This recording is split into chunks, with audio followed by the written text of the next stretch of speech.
So, this is a product. This is an actual thing that came out and we can actually physically buy and play. Honestly, it feels like I'm still in a dream. Snake Eater.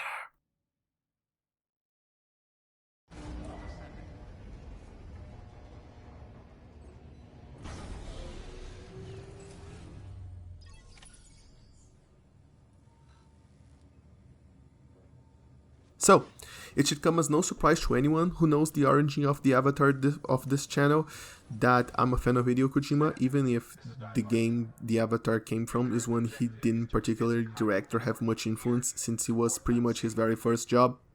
But I've played a lot of Hideo Kojima games. I played all of the Metal Gear games. I even played the spin-offs like Metal Gear Acid.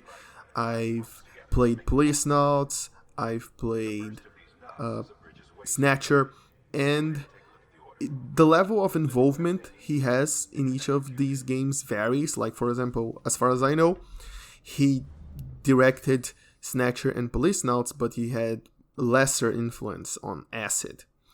But anyway, we're not here to discuss this game. So we're here to discuss Death Stranding. And while I am a big fan of Hideo Kojima, I still am a big fan of Hideo Kojima. Death Stranding had me worried for a long time because news about it came right after Kojima was fired from Konami for screwing up Metal Gear Solid 5. Or did he screw up Metal Gear Solid 5? Did Konami screw him up instead? Maybe we'll never know. It's a topic there's still a lot of different angles to this day. Though not a lot of them are very kind for Konami, especially considering their record with other employees and their other projects and everything they made so far after Metal Gear Solid 5 it doesn't paint a very good picture of them. But Metal Gear Solid 5 was an unfinished game. Let's just be honest, Metal Gear Solid 5 was unfinished. I loved Metal Gear Solid 5. I played it the entire playthrough. It took like my first one 50 hours and it was amazing gameplay wise, but story wise it just left a lot to be desired on a lot of different aspects. It's pretty much an unfinished game, unfortunately, even if it is one of my favorite games, stealth games, gameplay wise, ever released. So, and with Death Stranding, obviously there's the worry. What is Death Stranding? What's it gonna be about? Is it actually going to get finished, or is Kojima just going to drag this out forever? And as it turns out, it took only about, 3 years of development? That's actually a really short amount of time compared to other projects, so I can at least congratulate Kojima on getting his project done in a timely manner and with no delays. That's amazing. And so we get brought to the present day. We got brought to right here, right now. Death Stranding is out, and while it was a complete mystery at first, slowly we got revealed more bits and pieces of the story, of the gameplay, until eventually we got the complete picture of what the game is actually about. So, without further ado, what is Death Stranding actually about? And that is more complex than you might first think. Wait. Please don't go away. I know there are a lot of journalists out there that are talking about how this game is an incredible experience and going all philosophical and stuff, and some saying it's a masterpiece, others saying it's boring, some saying it's boring and a masterpiece, boring because it is a masterpiece. No, none of that here. I'm gonna try to simplify things as much as possible. The problem is, even simplifying it as much as possible still leaves a kind of complex topics to talk about, because this is a very big game and there's a lot of angles to tackle it from, but I'm going to try to keep it as simple as possible. However, here comes a warning.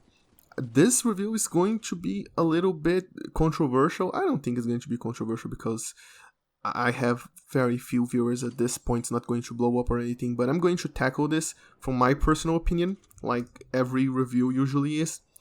And I have to say, my personal opinion is the complete opposite of most people, of most journalists. There are a lot of journalists saying that the game is boring, the moment-to-moment gameplay, and that they wish they could just experience the story instead of having the story stopped by the boring gameplay. I'm gonna go and just say right here that my opinion is of the goes in the complete opposite direction. I think Death Stranding's gameplay is actually better than its story. Yeah, I know. How is this possible? If you know anything about Death Stranding's gameplay, then you probably already noticed a lot of it is about delivering packages. So how can the gameplay possibly be more interesting than Kojima's latest wild ride story? And just hear me out to the end, and maybe you just agree with me by the time I'm done. Maybe you disagree, but maybe you find something of value from my perspective. So, as usual with these reviews, let's start with the part I like the most, which is, surprisingly enough, the gameplay. And in order to explain what I like so much about the gameplay, I'm just going to tell you a little story. It's the story from when I started the game, and I started delivering packages. Basically, I just put packages in my bag, and I just picked up a few ladders and a few climbing ropes. I didn't know what exactly I had to use, and I just went from place to place. And at the beginning, the difficulty curve was kind of nice. I just delivered things. I delivered small things, and from place to place, sometimes bigger things. They weren't very small things, but they were still very manageable. And walking around from place to place didn't feel like too much trouble. I didn't have to pile up a tower of boxes on my back in order to get to the place I needed to go. And the first thing you probably saw me doing in my live stream, if you watched it, one of the first things is trying to get to the vehicles that I just can't use because they're unlocked way later. But even without vehicles, it was it was pretty simple to deliver. I had to take care to not damage the packages and on the obstacles on the way, but overall pretty simple. But as time went on, I started going farther and farther from the base, and I started going carrying objects, and I started meeting with the BTs, and I started meeting with the mules. In case you didn't know, BTs are sort of ghost-like things that you can't see, but you have to stealth through. You have a radar that sort of shows where they are, and if you stand still and you scan around the area, you can see them. But if they grab you, they drag you away, so it's best towards a boss fight, so it's best if you don't meet with them. And the mules are basically people who are addicted to delivering cargo. Yes, addicted to delivering cargo. Bravo, Kojima. But you don't want them to get to you either, otherwise they're going to beat you and steal your stuff. So I got through both territories, but it was overall pretty simple thanks to the deliveries I was doing, but I was going further from the way to base, and the deliveries were getting harder and harder, until eventually I started wondering maybe if there was an easier way to do this. And eventually you unlock side quest deliveries, basically. Deliveries that are not part of the main story. And the game unlocks them right when you have sort of like a line all the way back to the base. Sort of a path all the way back to the base. And you can pick up these deliveries, and since you have to go all the way back to the first base where the game began, the game encourages you to make the delivery of everything. And that's the first time I felt overwhelmed. Yet, when I went to the first stop in my delivery, the game officially let me create a generator to power up a broken bike. And I could share the cargo I had between the character and the bike so that I could make the job of going all the way back and delivering stuff way more simple, way more manageable, because I could actually share my weight with the bike. And that got me thinking about the logistics of the things. What should I bring with me? What should I leave on the bike? Obviously, I should park the bike next to the places where I need to deliver the stuff, and I should always carry with me the ladders and the equipment that I have to use to traverse terrain, because what if I need to traverse some sudden terrain? And I started thinking about all the logistics of how to share the weight, what would be delivered, how it would be delivered. Oh, if I park my bike on the other side of a river, I will have to carry the weight all the way to the point where I need to deliver it, so I could leave the stuff for the next stop in the bike, so I can make the river traversal easier, which turned out to not be actually necessary since I managed to get the bike right next to the point. But by the time I realized what was happening with my brain, I realized just how brilliant this game is, because it gave me a bike and the fact that I could put random stuff that doesn't actually matter gameplay wise, other than the fact that you have to deliver it on the bike. And my brain was just racking up this immense logistics project in order to figure out how to best deliver this. A bike, you put a box in the bike. That's the thing. That's the thing. I'm sorry if I'm not making any sense. I'm going crazy. This is a crazy game after all. But just the fact that you can put a box on a bike open up a million possibilities on my head for how I could use that bike gameplay wise. And this little story, thanks for listening to it, it basically summed up the brilliance of Death Stranding's gameplay. Because lots of people make jokes about it being a delivery simulator, but it's not quite like that. And I realized that simulator comparison is mostly a joke, but it really got me thinking. Because when I think about simulators, when I think about them at least, I think about games that try to emulate a certain topic as close as possible or giving as much choice as possible within that topic, since they are aimed at people whose topic is like their hobby, and when they pick up the game they expect to see all these things. And Death Stranding is not like that at all. It's not really like delivering things at all. It takes place in a fantastic setting filled with a lot of obstacles you wouldn't find in real life. And it tries to gamify, it really tries to make fun, yes, fun, the subject of delivering packages as much as possible by simplifying everything that would make it too complicated, but including enough depth in ways that are intuitive enough to make planning how to make your delivery actual fun.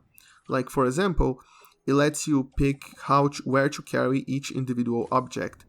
You can attach them to your suit, or you can carry them on your back. Certain objects you can create sort of like, eventually you get grenades and you can create grenade pouches, so you can carry your grenades.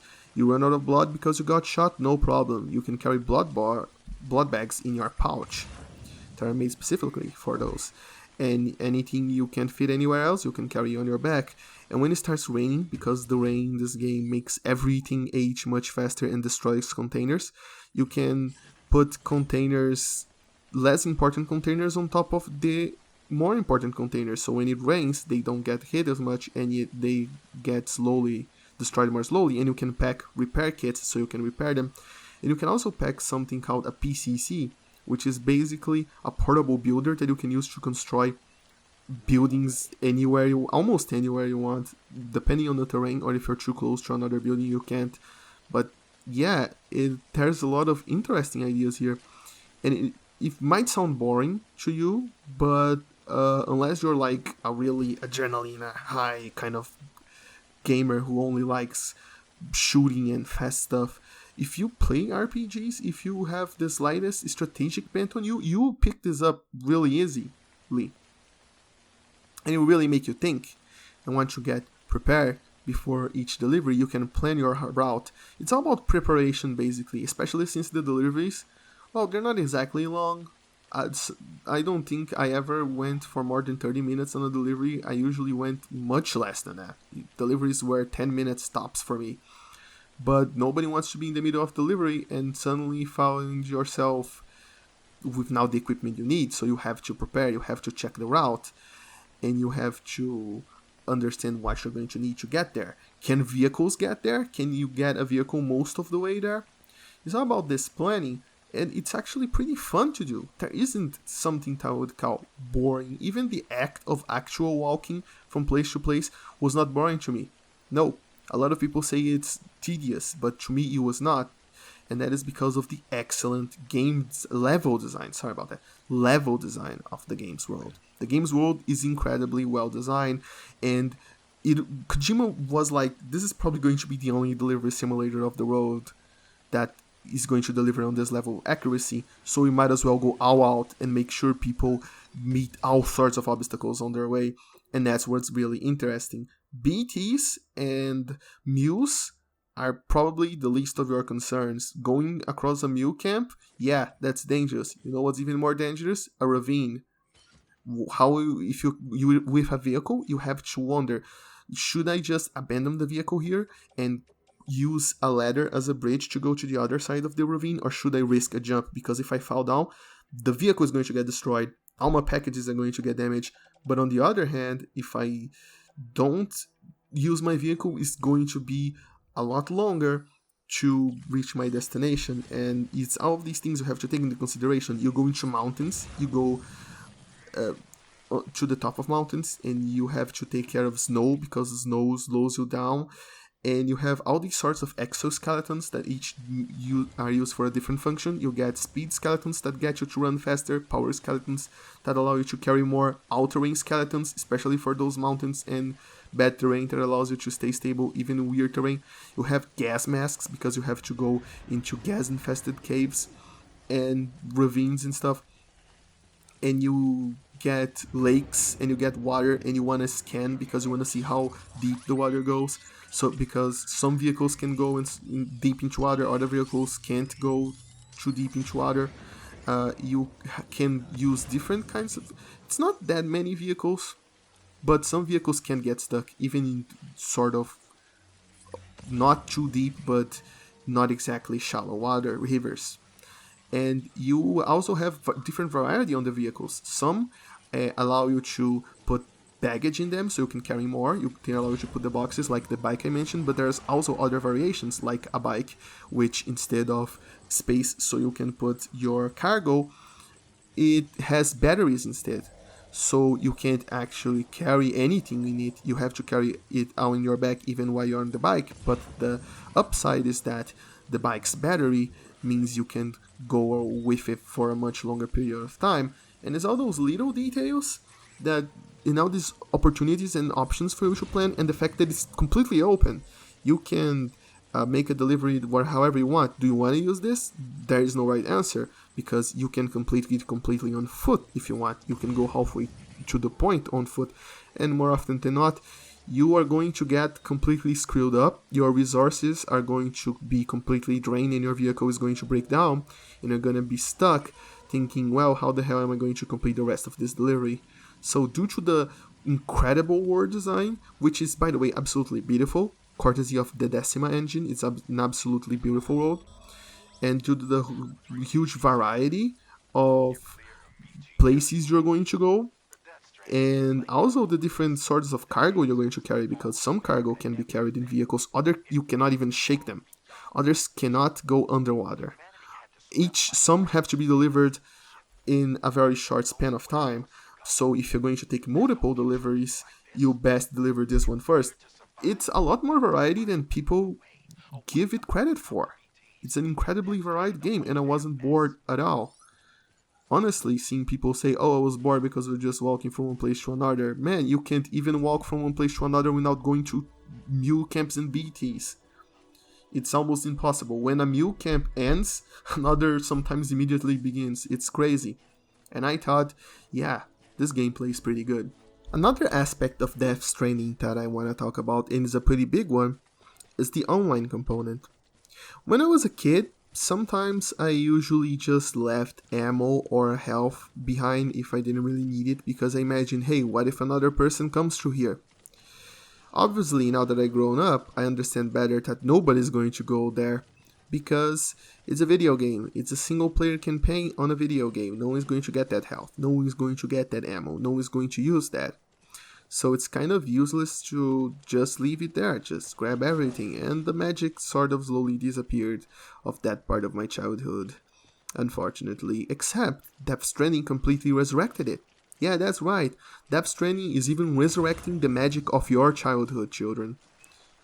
Actually, adults, it wouldn't make any sense. You're still in your childhood. But yeah, it does a good job of capturing part of that you're living in a briefing world thing, especially since you kind of are, because every time you construct a building, it can show up in another player's game, and other players' buildings also show up in your game. And if a player leaves a vehicle somewhere, you can get that vehicle. And if a player leaves a vehicle in a garage, in a base, you can sometimes grab that. Yeah, and I don't know what exactly the criteria for making these things show up is, but by God, it is amazing when you connect a base in the region to the chiral network, which is the game's way of connecting that part of the game to the online component. It is just simply amazing, because that region suddenly comes to life. And it's also an incredible thing because it feeds into the game's themes of connecting with other people perfectly. It's brilliant because whenever you first get to a region, it is not connected to the chiral network. You need to go to the main base of that region, to the only base that represents that region actually, and connect it. And while it is disconnected, only your buildings and only your vehicles and only the stuff you bring into it show up. But the moment you connect, it comes alive, filled with buildings and things to help you, and signs and messages of hope and help and keep on keeping on, you know? And it's amazing because it feeds into the game's themes perfectly by allowing you to see how the world is desolate and empty and unhelpful and cruel without other people to help you. And suddenly when you get the people's help, everything opens up so nicely, so much better. It is incredible. There were many times in which I had to make a tough delivery and I was like, ah damn, what now? Only to climb to a nearby hill and find a vehicle right there, just waiting for me to pick it up and complete the delivery and really help me. And whenever my battery of my vehicle was almost dying, I could almost certainly open the map and find a helpful generator nearby. If I just didn't find it, just running around, you know. And you can find pets, you can go on pets created by other people, and you can create your own pet. Whenever you complete the delivery, the game sort of tracks the way you did, and it sort of smooths the grass around it. It just creates a dirt pet, so you can see how you made the last delivery and be like, oh, I can use this route. And other people can also end up using the same pet as you, and the game warns you of that, you know. And everyone can come together to build safe houses, and there are plenty of structures that you can't just go there and build them. You need materials for them, or you can build them, but you need to upgrade them, and other people can upgrade them. So you can now create this sort of community effort to make a building better, or to create complex buildings that require multiple different kinds of materials. And it's incredible, really. It looks like it's going to be sort of, you might think it might be forced, you might think it might be inconsequential, but no, connecting with other people makes these games 10 times easier. You can find a lot of things that can help you, that can make your life easier. Because if you were to build everything using your own resources, this game's length would be 3 times, 4 times longer, just so you can build a proper structure to make your deliveries. And that's a valid way of playing, I think. You can disconnect from the internet and play like that way. But I think it sort of misses a bit of the point. Connecting with other people makes the game easier. Yes, that's the point. That connecting with other people is a good thing. That connecting is helpful. That is one of the game's main points. And to make things even better, if someone gets, like, for example, their cargo stolen by a mule, you can actually go into a mule camp, beat the crap out of every single mule guy in there, get the people's cargoes back, and deliver them to bases where they can recover the stuff people stole from them. Even better, you got lost cargo that didn't make its destination. Well, you can deliver it yourself, or you can go to the nearby outpost and let it and get it and just simply put it there. Put it there. That's the word I'm looking for. You can put it there, and other people will complete the delivery for you. Or they can just pick that cargo and get it a little bit closer, since they're not going to the actual point, but put it into another distribution center where another player can get it, and essentially create this huge chain of people helping people, deliver the cargo to its final destination. And all of that stuff, it's just, wow. It's a lot more meaningful and thoughtful and interesting than I first thought when I saw this game was going to have a multiplayer component that doesn't really get people in the same world. But it is very nice. Of course, not everything is perfect, but my complaints about the gameplay are pretty minor. One of my main complaints is that when you don't need something anymore, you can recycle it, but you have to go to a different menu to recycle the stuff you don't need anymore. They should have put everything out the organization, in my opinion, for orders and stuff in the same place. So you can just go there and you can just recycle what you don't need, and you can just pick it up and put what you need. You know, streamline the stuff a little bit. One of the things this does really well is that you can press the confirm button, but you don't need to scroll all the way down to press it. You just need to hold X, and the game will automatically confirm wherever you are, which is great because sometimes you just finish your configuration and right in the middle of this huge menu of things. So just pressing and holding, that's great. But the recycling stuff, not so much. Also, the garage, that you have to like put your vehicle in the garage and then recover it in order for it to heal, and the whole you gotta trade thing. The garage, when you start pick up an order, the garage is sort of where you can store your vehicles, is sort of a separate menu, but it's on the way, so you always activate it. The game is like, oh, you're taking an order, do you want to pick up a vehicle? But it would be nice, even if I wasn't picking up a new order, I could easily access the garage menu from the menu where I organize stuff. As I said, these complaints sound pretty minor, but considering you're going to have to organize stuff through menus for a lot of the game, well, it'll really ease up if they streamline this stuff even more than just with the confirm button, because the confirm button proves Kojima put some thought into this. Someone, if not Kojima, put some thought into how to best streamline this organization, but it could be better, considering you're going to spend a long time planning and a long time organizing. Or maybe there is a way to switch between these menus easily, and I didn't notice. If I didn't notice, please tell me in the comments, because that would be incredibly helpful. And moving on, I suppose it's time we started talking about the story. Yeah, I suppose now it's a pretty good time. To sum up, the story of Death Stranding is about a man named Sam Porter Bridges, who is a courier. He takes deliveries from one place to another, working for a company called Bridges, but he works mostly alone. In a post-apocalyptic America where a mysterious event called the Death Stranding ended up mixing up the worlds of the living and the dead, and now everything's kind of wrecked. Mostly because whenever someone dies, their body has to be burned, otherwise they're going to go necro and explode. Really explode, like an explosion big enough to take an entire city out and just leave a crater. So yeah, things are pretty dire. But luckily, the American government has a plan, or what's left of it. Rather than the United States of America, they are the United Cities of America. Basically, what's left of America. And their plan is to reconnect all the different outposts that are separated through something called the Chiral Network. And in order to do so, Sam has to go deliver packages there, and when he's there, he's going to use a little device called a Cupid to put them back into the network. They need him to go from the East Coast all the way to the West Coast of the United States. And yes, you have to go all the way through, so it is smaller than you might think.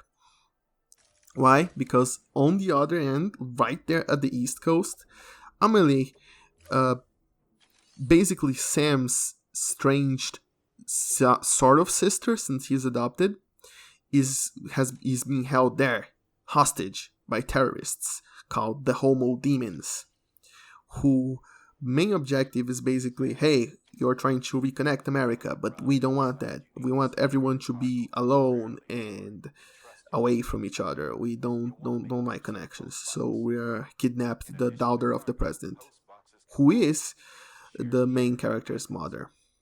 But yeah, basically, the story also has a very large cast of characters, a relatively large cast, not that much, but a relatively large cast played by famous actors of all kinds, and it's kind of an amazing story, but the delivery is sort of bad, I have to be honest with you. There are many times in the story where if you had told me the story in like a Wikipedia article, a summary of the story, and you were telling me this story, I would probably feel very emotional about it. I would probably feel very sad at some points. Other times I would be very thoughtful about it if I just read the summary. But the delivery in this game, it's kind of botched, I have to be honest with you. You might disagree, of course, like with everything else. I know this is going to polarize some people who are really looking forward to the story and who really enjoyed it, but it's kind of botched. The main reason of everything is basically the main character, Sam. He just barely is a character. He is the glue that holds everyone together, the man who is going to reconnect America, who is going to reconnect mankind and make things better, and the entire main cast sort of circles around him, and he is the person who is always there to witness important events, but he barely is there. He barely talks. When he talks, he barely expresses an emotion.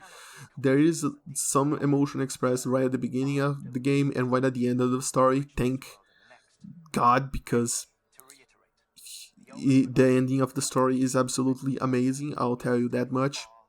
But for 90% of the story, he's barely there as a character. He speaks, he talks, but whenever he talks, he just gives the most generic position possible and act all stoic and badass and stuff, and like, oh, and to emotionally distance for this stuff. But it ends up playing this like the story plays this like he's emotionally distant, but it's just like he's not there at all.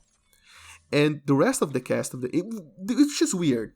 Let me just stop right here and ramble a little bit. It is weird because the cast is filled with actors, and I'm not sure how good of an actor Norman Reedus is because I didn't watch The Walking Dead or any series or stuff he is in. But I think from what people say, he's a pretty good actor. I can't confirm it by myself, but I think what people think he's a pretty good actor, and I won't blame him one bit because he just barely talks. The script just gives him nothing to work with. And it is weird because every single other character gets scripts. They get complex backstories. Sam's backstory is tragic, but is so generic to the point it is almost laughable compared to how interesting the other characters' backstories, tragic backstories are, and how they tie into the lore of the game and the game's world. And all of the other characters, they have relations between each other, and it's amazing because whenever they have to share the scene with each other, they act highly emotionally, and it's just like a tour de force. I think that's the way pronounced of acting. It's just amazing. There are so many interactions, and Sam is just like there. Oh well, I'm going to be emotionally distanced for 5 more minutes while the other characters talk their way through their troubles.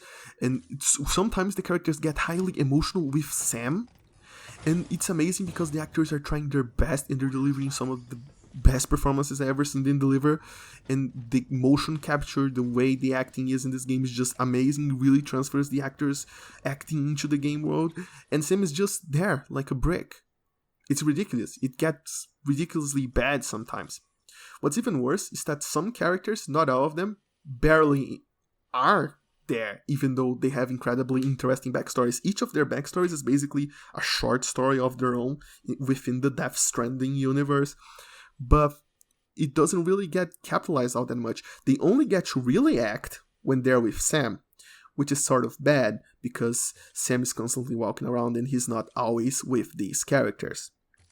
Sometimes, most characters, I won't say so, but 2 specific characters, they have a cutscene in which they're introduced and another cutscene in which it's sort of their farewell, and they are barely relevant in the plot anymore. They show up again, but they are barely relevant, and they have these amazing backstories that are either dropped at their introduction or are their outroduction, their ending of their little arc, so to speak. And basically they just get these 2 big cutscenes, and you're supposed to care and be highly emotional about them. And their backstories are very highly emotional short stories, but you can't actually connect because they're not there. Oh, they talk with Sam other places. They talk with him through the codec, or they talk with him through holograms when he goes make deliveries, but they're not characters there. They simply aren't. They're basically exposition machines. The only time they actually act and they actually explain their backstories and they actually do stuff as normal human beings would is when Sam is right next to them. But they will call you a lot. They will call you through codec and fill the screen, or they will just talk through you with radio and stuff, or they will talk with you through holograms, like I mentioned. But they're just exposition machines. Just look at my entire live stream if you want to take a look. They're just there. Of course, there is a few characters, like for example, Fragile, who are very well developed, and you can actually feel their backstory and their relationship with Sam, even though he's kind of a brick wall, sort of progressing, because Fragile teleports, so she can show up wherever Sam is, so she can continue her character arc throughout the whole game. Other characters are pretty much stranded, haha. So they don't get to be next to Sam, which is the only place where the actual acting happens.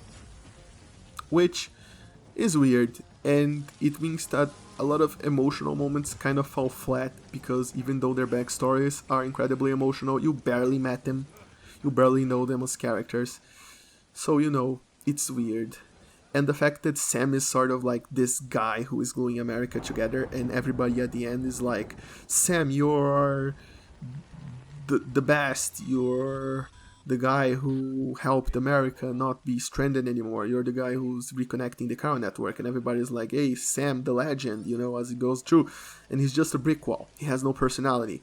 I'm just like, wow. And whenever someone comes to me in a conversation talking about what's the difference between being stoic and being bland, I'm going to point out to Sam and to Solid Snake.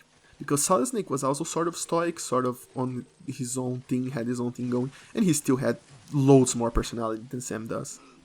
In fact, I want to keep this rambling style going on to suddenly ramble right here, right now, about the fact that the characters in this game sort of remind me of the bosses of Metal Gear Solid, and in that way it is sort of appropriate that they are introduced in this way, and that their little backstory, short story kind of thing is the only thing they get going for them. Some of them only get that, because bosses in Metal Gear are like that, aren't they?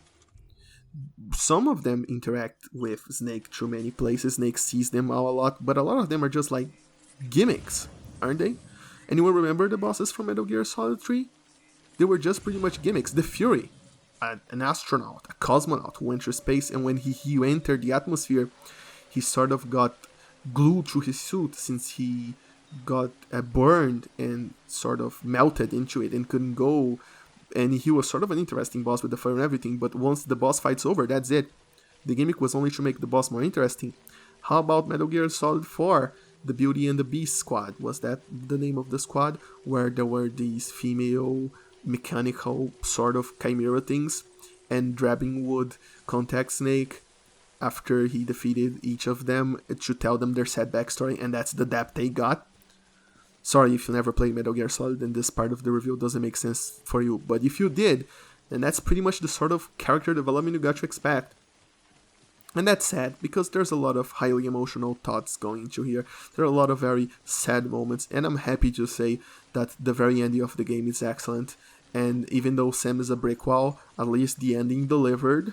And there are plot twists that you won't see coming that are brilliant, and I'm glad the game left a sweet taste in my mouth. The story left a very sweet taste instead of a sour one, instead of a bitter one by the time I finished, because the ending was very well executed. But unfortunately, I can't say that for most of the story. Sorry if you were looking really forward to this one, but hey, maybe you still enjoy it anyway. Maybe you can overlook these flaws, or maybe you think the characters were developed properly. I just think the story was way weaker than I wished it was. They were very high, as I say this word for the 10th time in the video, emotional, that really got me. I was supposed to feel very emotional, and if it were better executed, I would probably have cried. I would probably have bowed like a little baby. But I couldn't manage to, because I was just so confused because of how botched the delivery was, and how much the game insisted that I care for this entire character dumping his life story for me in 5 minutes, even though I never really heard of him until now. He was barely a blot in my map, he was just an exposition machine. So yeah, good story. Botch delivery. Sorry about that. And so, we reached the end of our journey, my friends. AKA the end of this review. Thanks for listening to me rambling. If you made to this part of this video, I have nothing but words of praise to you, because even compared to my previous videos, this one was extra rambly. I didn't follow a script or anything. It just didn't feel right for this game. I just needed to put my raw, unfiltered feelings in here. And yes, I didn't even took notes. I just went and said as it came to me. When it comes to Death Stranding, it's kind of weird that I'm finishing this review. Not just finishing the game, but also a review. And with this, I'm sort of closing this chapter of this first playthrough. Oh, I'm definitely playing this game again. But I'm closing this because it feels like it's been so long since it has been announced. And part of that is because these days, when games get announced, there's usually sequels. And if they're not sequels, then some devs, most surprisingly, Blizzard recently has actually put out gameplay of Diablo 4 instead of just cinematics. So yeah, usually it's a sequel or you get gameplay, so there isn't much mystery to how the game is actually going to play, but not in the case of Death Stranding. Death Stranding was a complete mystery. It's a new IP made by not a new studio necessarily, but basically a studio that just severed connections to Konami completely. And there was basically no gameplay when it was announced, and the trailer was very weird. And it's basically a fresh start for Kojima and everyone who followed him into Kojima Productions. And not only is a fresh start, but they try to keep this game as mysterious as possible for as long as possible. And I think that's why, even though the development cycle wasn't that long, even though they already had an engine to make the game with, this game felt like it took a long time to come. And that's part of why it's so hyped, because it's simply different. And that's why I was going to end this review by saying something like, hey, if you like strategic stuff and planning, and if you like RPGs and organizing equipment, then you are going to like Death Stranding a lot more than people might tell you that it is, and it's not the game for everyone. I was going to say that, but screw that. Screw it. I'm going to recommend this game to everyone.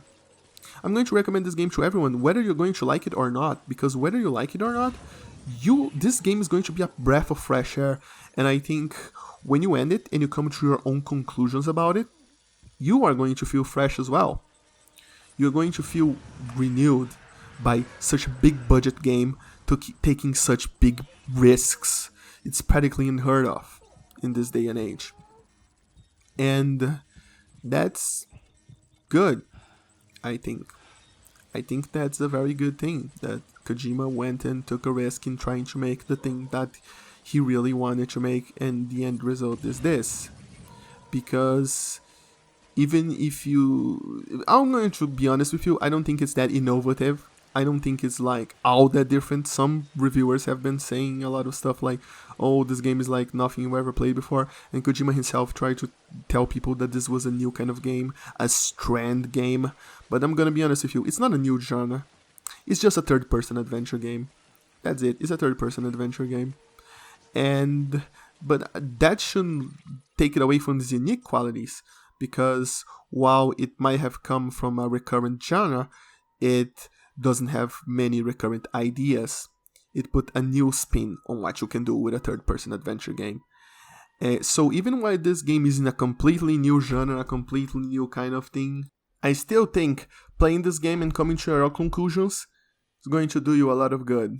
Unless you're new to the gaming world, then you might want to save this for a later time after you're jaded with everything else and looking for something new. Other than that, I can completely recommend this to everyone and their dogs and their cats. It is a good game. So yeah, once again, thanks for listening. And if you like the video, remember to put a like. And if you dislike it, remember to put a dislike. Remember to subscribe and ring the bell, yada yada yada. You know what to do. You know how this works. If you found this channel, you know how this works. I'm showing you now. Thanks for tuning in. And I promise you, my next video is going to be a lot less rambly and more properly scripted.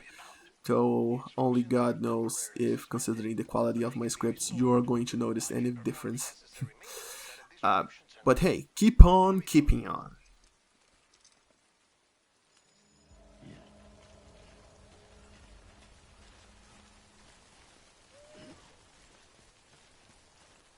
Hey, wait! Before you go, can anyone answer me one thing? Why does Kojima felt the need to just put on his personal playlist of sad music to play at random moments? And yes, it's random moments, really. There's one moment where you're getting near a city and it plays and it sort of works, but a lot of times you're just making a generic delivery and you're right next to the delivery place, so the music cuts off in 20 seconds anyway, so you can read the dialogue, and the music just plays randomly. I'm very confused. Why the sad music everywhere, Kojima? Why?